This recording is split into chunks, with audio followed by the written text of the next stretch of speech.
एक बार फिर चुनावी माहौल के बीच कांग्रेस पार्टी और राहुल गांधी के लिए बड़ी मुसीबत खड़ी हो गई है। वैसे तो राहुल गांधी पर ना जाने कितने मुकदमे दर्ज हैं, दोहरी नागरिकता का मामला, मानहानि का मामला, इसके अलावा कई और भी मामले। लेकिन वीर सावरकर को लेकर राहुल गांधी के बयानों पर कई बार विवाद हो चुके हैं। लेकिन इस बार राहुल गांधी को ऐसे समय में अदालत ने तलब किया है जब महाराष्ट्र में विधानसभा के चुनाव होने जा रहे हैं, जिसका कुछ बड़ा असर भी देखने को मिल सकता है। वहीं अभी तक के हरियाणा और जम्मू कश्मीर चुनाव को लेकर जो राहुल गांधी और कांग्रेस की तरफ से कॉन्फिडेंस दिखाया गया था, वो तो पूरी तरीके से फुस हो चुका है। अब इन तमाम मामलों की वजह से महाराष्ट्र के चुनाव में भी कुछ नेगेटिव इफेक्ट देखने को मिल सकता है, ये एक बड़ा सवाल बन चुका है।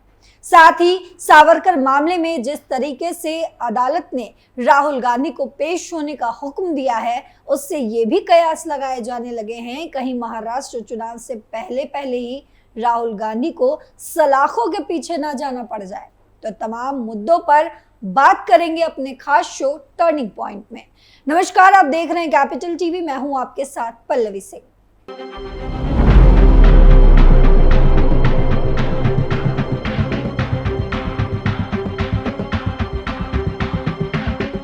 राहुल गांधी ने जब भी सावरकर को लेकर कोई बात कही है, काफी बवाल हुआ है। ऐसे ही एक मामले में पुणे की अदालत ने कांग्रेस नेता राहुल गांधी को 23 अक्टूबर को पेश होने का हुक्म दिया है।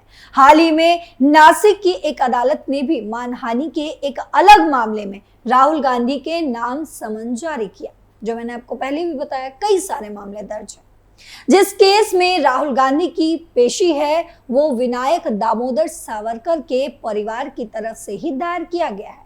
अप्रैल 2023 जब वीर सावरकर के भाई के पोते सत्यकी सावरकर ने राहुल गांधी के खिलाफ सावरकर के मानहानि की शिकायत दर्ज कराई थी। यह शिकायत राहुल गांधी के मार्च 2023 में लंदन में दिए गए बयान के खिलाफ है। और वैसे ही नवंबर 2022 की एक प्रेस कॉन्फ्रेंस में राहुल गांधी के बयानों को लेकर शिकायत है कि कांग्रेस नेता ने अपने शब्दों और दृश्यों के माध्यम से जानबूझकर सावरकर की प्रतिष्ठा को नुकसान पहुंचाया है और समाज में उनकी छवि को बदनाम करने की कोशिश भी की है। लोकसभा में विपक्ष के नेता राहुल गांधी से जब भी सावरकर के मुद्दे पर माफी को लेकर सवाल पूछा जाता है, तो वो कहते हैं, राहुल गांधी सोचता है मेरा नाम सावरकर नहीं है, मेरा नाम गांधी है, गांधी किसी से माफी नहीं मांगते। राहुल गांधी के खिलाफ मानहानि केस क्या है? लंदन में राहुल गांधी ने एक किस्सा ये कहते हुए सुनाया कि सावरकर ने अपनी किताब में लिखा है।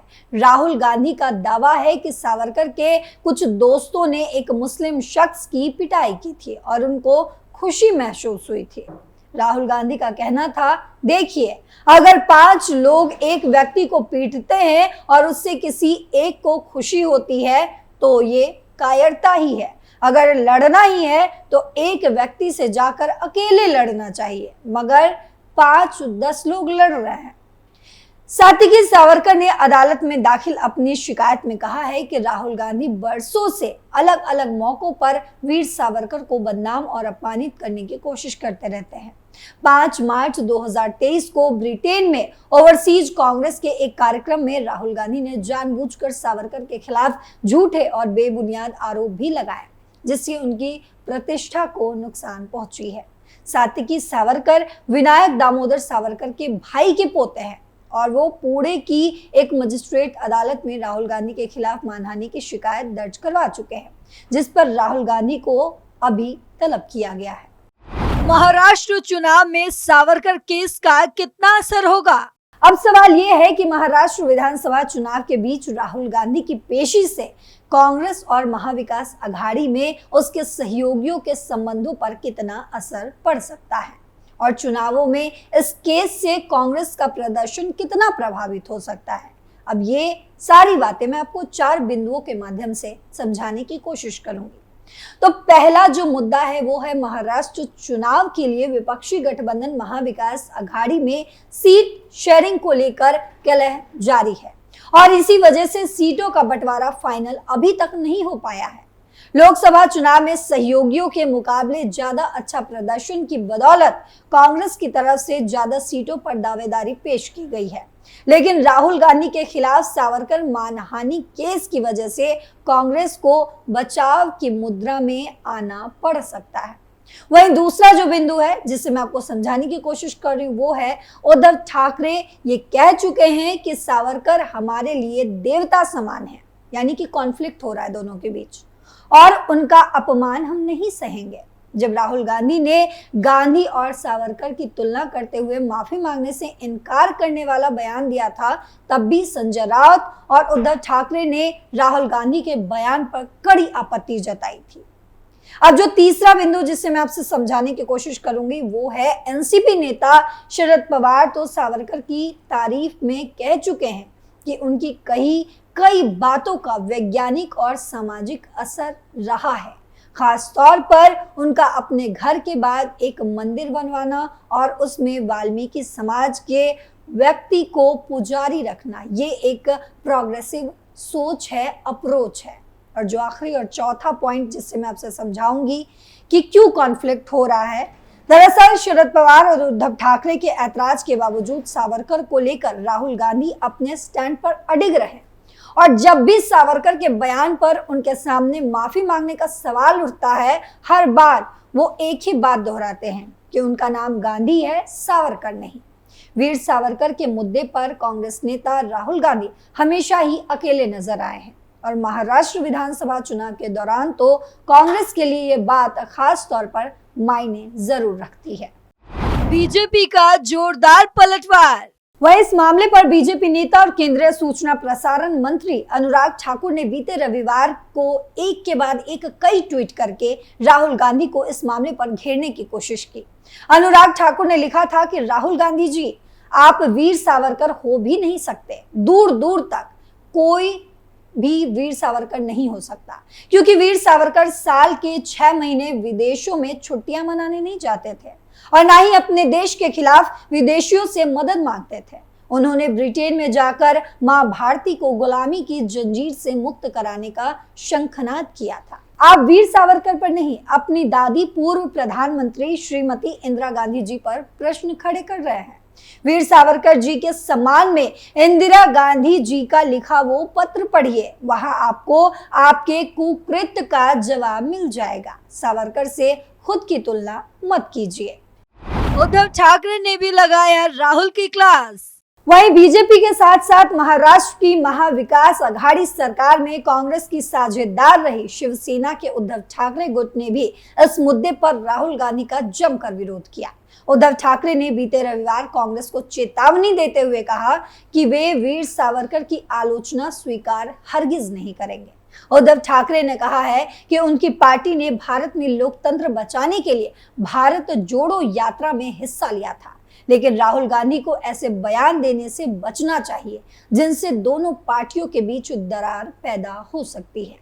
उन्होंने ये भी कहा कि मैं राहुल गांधी से कहना चाहता हूं कि हम भारत जोड़ो यात्रा में साथ चले, क्योंकि ये लोकतंत्र बचाने से जुड़ा हुआ प्रयास था, लेकिन मैं राहुल गांधी से खुलकर कहना चाहता हूं कि सावरकर हमारे लिए भगवान जैसे हैं और हम उनका अपमान बर्दाश्त नहीं करेंगे। हम लोकतंत्र बचाने में आपके साथ हैं, लेकिन ऐसे बयान ना दें जिनकी वजह से हमारे बीच दरारें पैदा हो जाए। वे आपको भड़काने की कोशिश कर रहे हैं। अगर हम आज चूकेंगे तो देश निश्चित रूप से तानाशाही की ओर जाएगा। दरअसल राहुल गांधी ने बीते शनिवार प्रेस कॉन्फ्रेंस के दौरान कहा था कि मेरा नाम सावरकर नहीं है, मैं गांधी हूं, मैं माफी नहीं मांगूंगा। राहुल गांधी ने ये बात इस सवाल के जवाब में कहा था जिसमें उनसे पूछा गया कि क्या वे संसद सदस्यता जाने के बाद उस टिप्पणी के लिए माफी मांगेंगे जिसे सूरत की अदालत ने मानहानि करार दिया है। बीजेपी लगातार राहुल गांधी से माफी मांगने की मांग भी करती रही। वहीं इस सवाल के जवाब में ही उन्होंने सावरकर का नाम लिया और ऐसा करके राहुल गांधी ने उन माफीनामों की ओर इशारा किया जिन्हें वीआर सावरकर की ओर से ब्रिटिश सरकार को भेजा गया था। ये पहला मौका नहीं था जब राहुल गांधी ने वीआर सावरकर को लेकर बयान दिया है, उन्होंने कई बार ऐसा किया है। बिरसा मुंडा जयंती पर राहुल का बयान। वहीं इससे पहले बिरसा मुंडा जयंती के मौके पर भी राहुल गांधी आदिवासियों को संबोधित कर रहे थे। उन्होंने कहा कि एक और बिरसा मुंडा जैसी महान शख्सियत है जो अंग्रेजों के सामने झुकी नहीं, और दूसरी ओर सावरकर हैं जो अंग्रेजों से माफी मांग रहे थे। राहुल गांधी ने कहा कि भगवान बिरसा मुंडा जी 24 साल की आयु में शहीद हो गए। अंग्रेजों ने उन्हें जमीन देने की कोशिश की, धन देने की कोशिश की, उन्हें खरीदने की भी कोशिश की, लेकिन उन्होंने सब नकार दिया। ये तो अच्छी बात है, लेकिन साथ ही उन्होंने जो सावरकर को लेकर कहा उस पर बवाल मच गया। उन्होंने कहा कि मुझे अपने लोगों को हक दिलवाना है। अब बीजेपी के चिन्ह को देखिए, आरएसएस के चिन्ह को देखिए। सावरकर जी 2-3 साल उन्हें अंडमान में बंद कर दिया तो उन्होंने चिट्ठी लिखनी शुरू कर दी कि हमें माफ कर दो, जो भी हमसे चाहते हो ले लो, बस मुझे जेल से निकाल दो। राहुल गांधी ने कहा कि एक और जहां भगवान बिरसा मुंडा ने अंग्रेजों का डटकर मुकाबला किया, उनके सामने झुके नहीं, वहीं दूसरी ओर सावरकर ने अंग्रेजों के सामने घुटने टेक दिए।